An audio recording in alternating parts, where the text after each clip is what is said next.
가게 사는 증시 각도기. 안녕하세요. 증시각도TV 시청자 여러분, 투자자 여러분, 도기말 여러분, 그리고 신한금융연사 여러분 모두 반갑습니다. 네, 12월 1일 첫날 월요일 아침 한국장전을 찾아뵙게 된 각도기 곽상진입니다. 너무너무 반갑고요. 이제 벌써 어느덧 중간에 한 2달 쉬었습니다만은 25년 한 해가 다 가네요. 참 24년도 고통의 하반기를 끝내고 25년도 한이의 한 해가 지나가는 것 같습니다. 이 환희가 끝까지 잘 보존될 수 있기를 바라고, 그리고 함께 그 마음을 다잡아가면서 한국 시장의 상승 추세를 놓치지 않았으면 좋겠습니다. 26년, 27년까지도 현재 추세면 그렇게 썩 나쁠 것 같지 않으니까 이 상승 추세를 잘 봤으면 좋겠고, 중간에 흥분만 안 하면 천천히 가는 게 좋습니다. 천천히 가면 오래 갈 수 있고, 급하게 가면 좀 빨리 꺾일 수 있으니까 그 부분들은 같이 서로 계속 좀 얘기하면서 고민하면서 가면 좋겠습니다. 자, 오늘 장 한마디. 금리 인하는 설비 증설의 자양분이 될 것이다 입니다. 일단 오늘 얘기하기 전에 지난 주말 잠깐 정리하고 갈게요. 지난 주말에 이제 그 엔비디아가 사실상 따져보면 엔비디아 큰 문제 없어요. 큰 문제 없는데 TPU 경쟁자의 출현이라는 걸 이렇게 시장이 무서워하는 겁니다. 경쟁자가 출현됐다고 생각하니까 엔비디아가 힘을 못 쓰고 사상 최고치의 실적, 분기 차상 최대치의 실적을 내고도 주가가 하염없이 떨어졌습니다. 200달러대에서 상당히 많이 떨어지는 흐름들을 지난 한 주간 보여주었고요. 그 다음에 이제 반대로 브로드컴은 굉장히 많이 올랐죠. 브로드컴은 구글의 TPU의 제대로 된 설계자, 저 아부고예요. 아부고가 브로드컴이에요. 네, 브로드컴은 주간 단위로는 굉장히 큰 폭의 상승세를 기록을 해주었습니다. 그리고 지난 주말에 토요일날 말씀드렸다시피 일단 꽝밍치, 우리 동시에요. 곽씨, 네, 광밍치가 언급을 했던 내용으로 인해서 인텔이 10% 올랐습니다. 애플이 인텔과 손을 잡고 거기서 그 18 옹스트롬 라인을 AP 비슷한 거, 그러니까 이제 통합 칩을 쏟아낼 것이다, 만들어낼 것이다, 쏟아낼 게 아니고 만들어낼 것이다 라는 전망과 함께 인텔이 확 올랐죠. 그러면서 이 부분에 대한 의미는 지난 토요일 날 방송에서 말씀을 드렸습니다. 다른 업체는 몰라도 애플이면 그 공정에 대한 이해도가 매우 높기 때문에 정말 제대로 하지 못하는 인텔을 멱살 잡고 끌고 갈 수 있는 힘이 있는 곳이죠. 네, 기술이 있는 곳입니다. 그래서 과연 인텔은 어떻게 될 것이냐 여부고요. 그래서 이제 삼성전자의 어떤 20만 원을 가기 위한 그 추가적인 프리미엄 모멘텀은 바로 파운드리인데, 이 파운드리 쪽에서는 조금 좋은 뉴스가 아니다라는 말씀까지 드렸습니다. 그런데 말씀드리고 싶은 것은 파운드리를 지금 주가에 계산한 사람은 없다라는 말씀 드리고 싶어요. 그러니까 삼성전자가 인텔 때문에 주가 빠질 영역은 이미 옛날에 다 빠져서 별거 없다 라고 말씀드릴 수 있을 것 같고, 지금 올라가는 건 파운드리 때문에 올라간 거 아니고 절대 메모리 원탑으로 올라간 겁니다. 메모리 원탑. 실제로 삼성전자 기대감은 있습니다만 HBM도 다 반영은 안 된 것 같아요. HBM을 얼마나 반영했는지 사실 조금 의문이에요. 근데 어쩔 수 없이 팔리겠지 이러는 거지, 소위 말하는 엔비디아 퀄 테스트를 통한 확대, 이것까지는 주가에 반영되는지 잘 모르겠어요. 그래서 만약에 진짜 퀄 통과 소식 나면 한 단계 더 올라갈 수도 있습니다. 삼성전자는. 그러니까 지금 말씀드리는 거는 삼성전자는 지금 다 메모리로 올라간 거지 파운드리는 어차피 없었다. 말씀드릴 수 있을 것 같고, 그러나 조금 안타까운 것은 일론 머스크하고 아주 잘 해내지 않으면 20만 원을 돌파할 수 있는 강력한 모멘텀인 파운드리 모멘텀은 없다라고 말씀드릴 수 있을 것 같아요. 자, 그럼 대충 가격이 나오죠? 대충 가격이. 네. 저는 그렇게 생각합니다. 20만 원을 돌파하려면 파운드리 모멘텀이 반드시 필요하다. 그거 없이는 안 된다. 라는 입장이고, 메모리로는 갈 수 있다. 메모리로는. 네. 가격을 특정하진 않아요. 그러니까 그만큼 천조 넘는 그 회사가 되려면 파운드리 필수입니다. 메모리만으로 갈 수 있을까는 상당히 좀 사실은 의문이고요. 네. 왜냐면 이게 아무리 그래도 시크리컬한 이런 사이클을 타기 때문에 어쩔 수 없다라고 생각을 하고 있습니다. 자, 그 부분은 이제 우리가 계속해서 이제 주종을 통해서 확인을 하게 될 것이고, 그러나 여전히 HBM은 남아 있습니다. HBM 모멘텀은 아직까지 전 남아 있다. 삼성전자에 대해서 그렇게 생각을 하고 있고요. 자, 지난주 그 시장 그 흐름뿐만 아니라 그동안에 우리가 몇 개월간 봤던 시장 흐름에서 가장 중요한 포인트 찍기 전에 지난주 채권 동향하고 달러 동향 보도록 하겠습니다. 자, 채권 동향은 뭐 다시 4 밑으로 떨어졌다가 4 위로 살짝 올라왔는데, 이번 이제 10일 날 FOMC 회의가 있습니다. 여기서 과연 어떻게 될 것인가. 지금 현재 분위기는 한 85% 금리 인하할 거라고 생각을 하고 있는 상황이 되겠고요. 그 다음에 이제 외환 동향 볼게요. 자, 지금 외환 동향 보면 우리 입장에서는 엔화가 어떻게 될 것이냐가 정말 중요한 포인트인데요. 그 엔화가 아주 정말 초약세를 하다가 지금 조금 그나마 약세가 조금 줄어들었어요. 최근 흐름들 보여드릴게요. 사나이 총리가 되고 나서 초약세를 보면서 158엔 근처까지 갔던 엔화가 지금 156엔입니다. 이제 슬금슬금 약세를 내고 있는, 강세죠. 강세로 환율이 떨어지고 있는데, 그 이유인즉슨 금리를 올릴 거라는 예상이 좀 있습니다. 그래서 만약에 1번이 금리가 올라가면 지금보다는 엔화 강세가 조금 나타날 가능성은 더 있어 보이고요. 기본적으로. 근데 도대체 1번의 의중은 뭔지는 잘 모르겠어요. 얘네가 여기까지 오게 된 의중을 잘 모르겠고, 자국 내 경쟁력을 위해서 그런 건지 모르겠습니다만, 어쨌든 금리를 올리면 엔화 강세는 조금 더 이루어질 가능성이 높고, 그렇다면 덩달아서 엔화와 거의 패깅하고 있는 원화도 강세로 갈 가능성이 있어 보인다라는 말씀 드릴 수 있을 것 같습니다. 자, 원자재 보죠. 지난 주말에는 원자재 가격의 변동이 가장 심하게 나타났습니다. 지금 보시면 구리 가격, 이것도 AI하고 관련이 돼요. AI의 그 서버에 들어가는 서버와 칩 등등 모든 것에 들어가는 연결망에 들어가는 구리가 엄청 많다라는 건데, 사실 뭐 거기서 구리를 써봐야 도대체 얼마나 쓸 건지 하는 의문은 좀 있습니다, 개인적으로는. 근데 어쨌든 구리값이 근래 들어 최고가를 나타내고 있습니다. 자, 구리값 수혜를 받는 기업들이 어디 있는지 한번 생각해 보시면 좋을 것 같고요. 근데 구리만 올라갔던 게 아니고, 그리고 또 은값이 상당히 많이 올랐어요, 최근에. 지금 저 깜짝 놀랄 만큼 올랐거든요. 은값 다시 볼까요?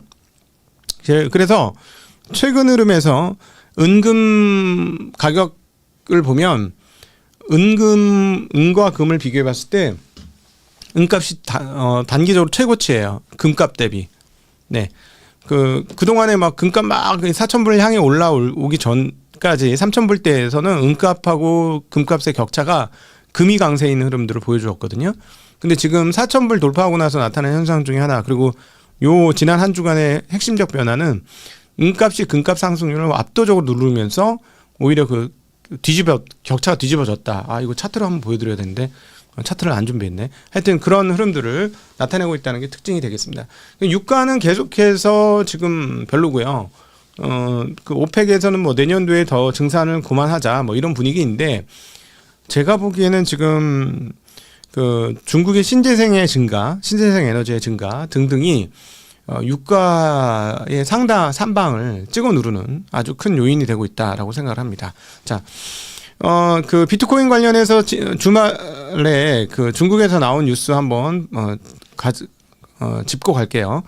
중국 중앙은행이 현재 가상화폐를 둘러싼 투기 과열 조짐이 나타나고 있다라고 경고를 했습니다.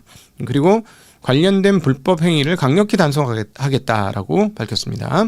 그리고 리스크 방지와 통제의 새로운 도전과 상황을 초래한다라고 얘기를 하면서 스테이블 코인이 현재식 고객 신원 확인 및 자금 세탁 방지 요건을 효과적으로 충족시키지 못하고 있다라고 얘기하면서 불법 해외 자금 이동 등에 이용될 위험이 있다라는 경고를 했습니다.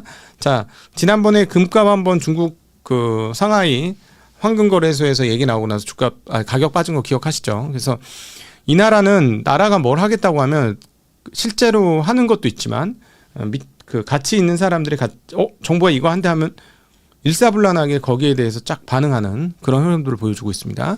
또 하나 이제 그 중국 얘기 나왔으니까 우리 그 박승영 애널이 전달한 건데요. 휴머노이드에도 경고를 했습니다. 근데 이거는 당연히 이런 게 지금 얘네 150개의 휴머노이드 기업이 있어요. 잘 아시죠? 2차 전지하면 2차 전지의 수백 개 기업. 그다음 뭐 전기차 한다면 전기차의 수백 개 기업. 그러고 나서 도저히 안 되겠으면 한번 구조조정 하잖아요. 얘네 항상 패턴입니다. 똑같은 패턴이에요. 공급 과잉 만들어 놓고 그다음에 조절합니다. 공급 조절을 하면서 통폐합을 하죠. 이 항상 이런 흐름인데 그래도 살아남은 기업들은 일정 수준의 경쟁력을 갖는 그런 패턴을 가지고 있습니다. 중국은 그거는 꼭 기억을 해주시면 좋을 것 같고요. 자, 오늘 이번에 이제 금리 인하 가능성이 매우 높아진 상황에서 우리는 세상을 어떻게 바라봐야 되느냐인데요. 현재 미국 경기가 좋으냐 여부를 따져보면 개인적으로는 그렇게 경기가 좋지 않다라고 보여지는데 이거 일종의 이제 지금 K자형 경제라고 보지 않습니까? 이게 대표적으로 나타나는 게 AI 관련 투자와 AI 관련 주가 흐름과 그다음에 고용 흐름들을 한번 비교를 해보면 그런 모양들이 쫙 잘 나오는데요. 그래서 이 K-shape 리커버리라는 차트 있습니다. 한번 볼게요. 그러니까 K자 모양의 리커버리가 나오고 있다. 고용은 쫄고 있고 소위 말하는 챗 GPT 모멘텀으로 관련된 주가와 설비 증설은 어마무시하게 증가하고 있다. 자, 이것과 관련해서 설비 증설 차트까지 한번 볼게요. 설비 증설은 정말 미친 듯이 지금 늘어나고 있습니다. 물론 이제 예정된 물량이 워낙 급증한 건데 지금 저기 총량이 이제 투자를 하려고 하는 투자한 부분과 투자를 하려고 하는 부분의 흐름입니다. 그리고 지금 얘기 나오는 게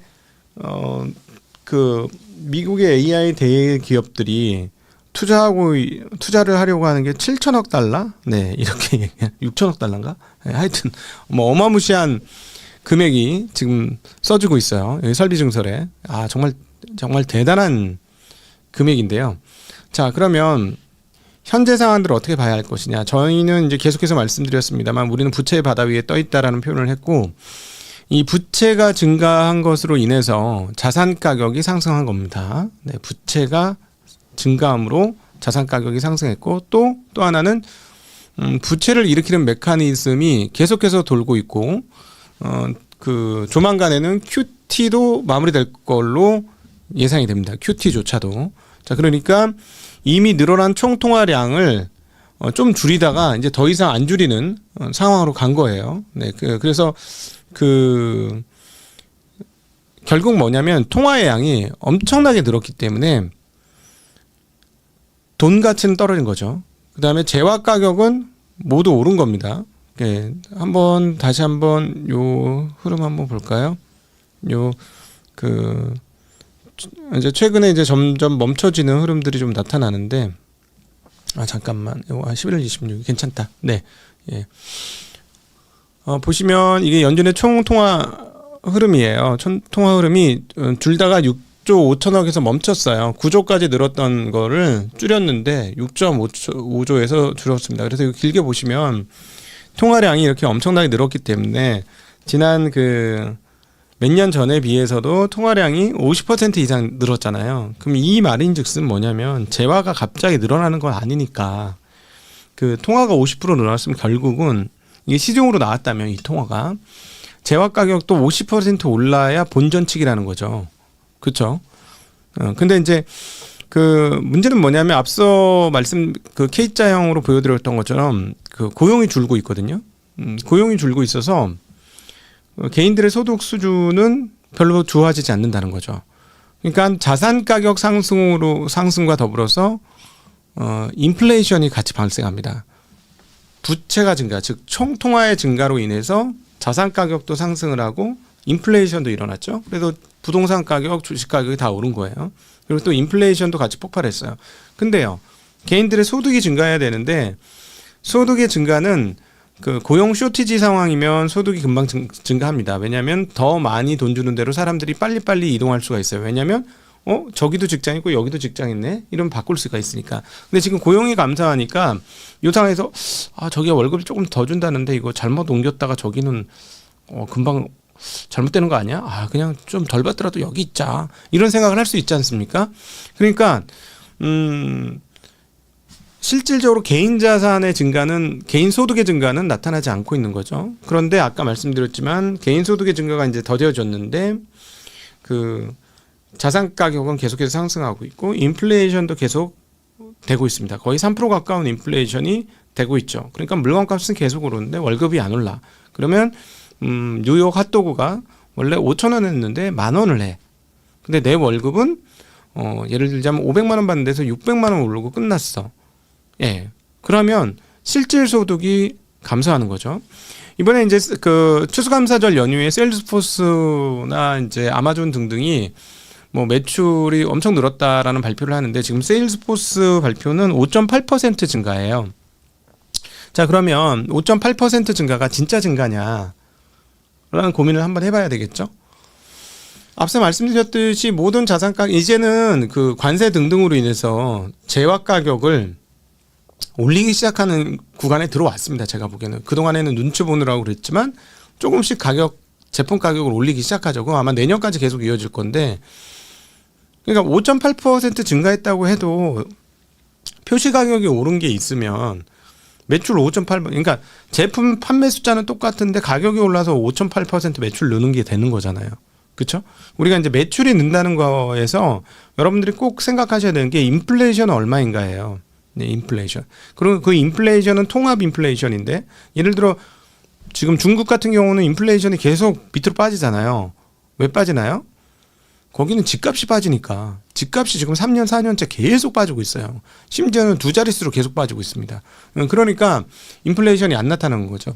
미국 같은 경우는 이 상황이 아니니까 매출이 5.8% 증가했다고 하는데 그게 인플레이션에 의한 거면 실제로 소비가 는 거냐는 거예요. 제가 하고 싶은 얘기는. 아닐 수 있다라는 것이죠. 그러니까 뭐 예를 들어 블랙 프라이데이, 사이버 먼데이에 뭐 매출이 엄청 늘었다고 해도 이렇게 한 자릿수 느는 거는 실질적으로 느는 게 아니다. 자, 그러면 아까 그 K자로 보셨습니다만 AI에 관련은 투자가 엄청나게 더 많이 집행이 되고 있죠. 그렇죠? 그리고 모든 역량을 다 쏟아붓고 있습니다. 자, 그러면 다른 쪽 영역은요? 어떻게 될까요? 그럼 우리가 메타의 고용상 뉴스를 보면 알 수 있지만 메타가 GPU 사기 위해서 사람을 잘라요. 사업부를 축소하고. 그런 거 우리 봤지 않습니까? 그러니까 지금 뭐냐면 수혜를 받는 쪽은 더 돈을 벌지만 그렇지 않은 쪽은 더 차가워지고 있다라는 거죠. 예. 그런데 여기 상황에서 금리를 이 얘기를 하려고 하는 거예요, 오늘. 금리를 이제 조만간 다음 주에 결정을 하니까 금리를 결정하는 사람들 입장에서 무엇을 보느냐에 따라서 금리 결정이 달라지겠죠? 그러니까 설비 증설, 즉 AI에 대한 설비 증설이 빵빵 터졌다. 그래서 그거를 보면 야, 인플레이션도 있는데 여기 돈도 많이 해서 이게 지금 흥청흥청해. 이러면 인플레이션이 너무 무섭기 때문에 여기서 금리 내리면 안 돼. 그냥 동결해야 돼. 인하하면 안 돼. 이런 시각이 나올 것이고요. 반면에 고용을 봐라. 고용 계속 빠지잖아. 저 AI 때문에도 고용 빠지고 계속 빠지는데 고용이 어렵지 않느냐. 그러니까 금리를 내려야 돼. 라고 이쪽을 보는 사람 얘기할 수 있죠. 그리고 지난 1개월 동안 우리는 연준 인사들이 이 두 패로 갈라져 가지고 여기를 중심으로 생각하는 사람과 여기를 중심으로 생각하는 사람의 그 이야기가 완전히 서로 다르다는 것을 계속 우리는 목격해 왔습니다. 그렇죠? 자, 근데 지금 분위기는 뭐예요? 아무래도 고용이 꺾이고 이러니까 금리를 내리는 쪽으로 방향이 가잖아요. 자, 그러면 여기는 어떻게 될까요? 자, 오늘의 그 제목으로 다룬 핵심적인 내용이 이겁니다. 제 고용 봐가지고 금리를 내렸단 말이지. 그러면은 계속 설비 증설이 많고 있는 이 동네는 어떻게 될 거냐는 거야. 이 동네는. 금리가 떨어지면 설비 증설은 어떻게 되나요? 그러니까는 지금 자기 돈만으로 설비 증설하고 있나요? AI 관련 기업들이? 아니죠. 예. 근데 AI 관련 기업들이 자기 돈만으로 안 하는데 금리를 낮춰줘. 그럼 설비 증설은요? 순항하겠죠. 돈값이 싸졌으니까. 돈 빌리는 값이 싸졌으니까 대출 받아갖고 설비 투자하기 더 좋아지죠. 자, 그럼 어떻게 되나? 지금 AI가 발달할수록 내가 보니까는 지금 여러분 애들 놀리세요. 놀려. 애들 공부시키지 마세요. 지금 망했어. 공부한 애들 지금 다 망한 거야. 물론 태도는 중요합니다. 예. 저거는 살아남죠. 공부를 열심히 자기를 버텨나가면서 이렇게 참을 걸 참아가면서 막 뭔가를 달성하기 위해서 열심히 하려고 하는 그 태도 있지. 의지력. 그것이 그 공부를 하면서 단련됐다. 그 의지력은 살아남지. 그 의지력은 살아남습니다. 그 의지력은. 그래서 소위 말해서 그 학벌 좋은 친구들 중에 의지력까지 살아있는 애들은 그건 살아남겠죠. 그건 살아남는데 그 지식은 아무짝에 쓸모없어. 잘못하면. 진짜. 잘못하면 아무짝에 쓸모없어. 의지 외에, 의지를 강하게 해주는 활동을 하는 게 제가 보기엔 훨씬 중요한 것 같습니다. 지금은. 이제, 왜냐하면 이 교수 사회들 보면 알아요. 조교 필요 없다는 거야, 이제. 예, 조교 필요 없이 그냥 혼자서 막 해. 지금 그런 상황입니다. 예, 그러니까 어쨌든 다시 넘어가서 그러면 금리가 떨어지면 이쪽은 계속해서 더 증가할 것이고 그러면 AI로 인해서 고용은 별로일 것 같은데 계속 그러면 이 격차 사회가 계속된다라는 거죠. 격차 사회가 계속되고 금리는 내렸기 때문에 자산 가격은 오른다. 근데 참 안타까운 얘기인데 자산을 보유한 사람은 이게 되게 환영할 만한 일이지만 자산을 보유하지 않은 사람은 상대적으로 자신의 통화 가치는 계속 떨어지는 효과가 날 것이다. 라는 거죠. 그래서 격차는 더 벌어진다.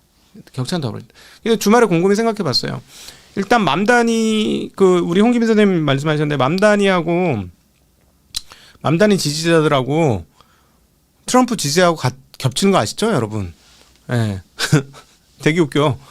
맘다니 지지하고 트럼프 지지하고 겹쳐. 그리고 서로 말도 통하는 것 같아.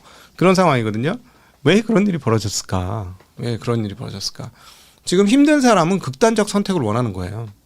그런데 예전에 제가 보니까 현재의 빈부격차는 도금시대라고 표현되는 1900년대 뭐 소위 말하는 락펠라, 뭐 벤더빌트 뭐 이런 사람들 있잖아. 그리고 그 저거의 시대, 위대한 개츠비의 시대, 그 시대 이후 지금 사상 최대로 격차가 벌어지고 있는 것 같아요. 계속 격차가 벌어지고 있는데 그러고 나서 뭐가 나타났죠? 공산주의 혁명이 나타났죠. 공산주의 혁명이 나타났는데 지금은 제가 보니까 그게 왜 안 나타나냐? 그게 왜 안 나타나냐? 보니까는 이 주식시장 때문에 그래. 주식시장 때문에 중산층들이 그래도 아직까지 먹고 살만해. 주식을 갖고 있는 중산층들은. 그러니까 거기 견딜만 한 거예요. 그래서 숫자적으로 꽤 많아. 중산층들이. 그리고 401k 받았던 사람들도 꽤 많아. 그런 상황인 거죠. 그러니까 그 100년 전 시대에 비해서 그런 혁명적 상황들이 벌어지지 않고 있는 그런 상황 아닌가 하는 생각이 들지만 어쨌든 쫙 벌어지고 있는 K자형 이 흐름이 쫙 벌어지고 있는 이런 상황이고 그래서 어쩔 수 없이 개인적으로는 궁리를 해서 이 자산 가격 상승과 그다음에 그 소득 감소, 실질적 소득 감소의 상황을 잘 잘 대응을 해야 된다 하는 상황이 앞으로 계속 이번 금리 인하를 통해서 더 심화될 것 같다라는 생각을 하게 됩니다. 그래서 일부는 버블로 진입할 가능성도 있어 보인다. 말씀드렸잖아요. 아니 지금 이런 상황들을 보면 굳이 금리를 인플레이션 보면은 굳이 금리를 안 내려도 되거든요. 따지고 보면 미국이. 근데 이쪽을 보고 금리를 내린대잖아요. 사실상 여기 있는 사람들은 금리를 내리면 더 나빠져. 왜냐하면 자산 가격과 재화 가격의 상승에 불을 끼얹는 상황이 될 수 있으니까 말이죠. 그렇죠? 시간이 지나면 더 나빠질 것 같은데. 근데 이 사람들을 위해서 금리를 내리겠다는 거죠. 재미난 거예요. 네, 재미난. 음모론으로 따지면 자기네들 자산 많이 가진 사람들이 고용 상황을 보고 고용밖에 없으신 분들이 너무 힘들어하시는 거 보니까 금리를 내릴게요. 이러면 어떻게 되지? 여기선 파티가 나는 거죠. 파티가 나는 겁니다. 제일 나쁜 그림은 뭐냐면 자산 가격 앙등해가지고 버블 같이 오니까 사람들이 야 이거 월급 가지고 살지 못하겠어. 자 빨리 우리도 자산을 옮겨 타자 해서 버블이 난 상황에서 이쪽으로 옮긴다. 최악의 그림이죠. 그럼 다 털리죠. 한 번 더 털리는 거예요. 네. 한국은 4,000포인트 밑에서는 괜찮습니다. 네. 매트릭스 투자자문 사장께서는 4,000 이하는 한국은 괜찮은 것 같다. 라는 얘기를 계속해서 강조하고 있고요. 그래서 이제 저희는 오늘 그건 조금 이따 방송 끝나고 말씀드리도록 하겠습니다. 자, 오늘도 함께 해주셔서 진심으로 감사합니다. 행복한 한 주 되시고 행복한 12월 그리고 유종의 미를 거두는 2025년 11월 되시길 빌겠습니다. 함께 해주셔서 감사합니다. 안녕.